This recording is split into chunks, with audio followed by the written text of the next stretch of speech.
नमस्कार. सन्माननीय उपमुख्यमंत्री महोदय यांनी 2013 मध्ये शेतकऱ्यांसाठी फार मोठं आंदोलन केलं होतं सोयाबीन आणि कापसासाठी.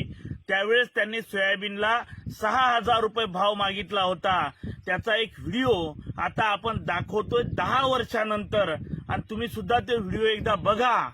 माजी आमदार आणि शेतकरी नेते पाशा पटेल यांनी सोयाबीनला प्रति क्विंटल 6,000 रुपये भाव मिळावा, इंधनात इथेनॉल मिसळावं आणि लँड सिलिंग ऍक्ट रद्द करावा या मागणीसाठी लातूर ते औरंगाबाद पायी दिंडी काढली.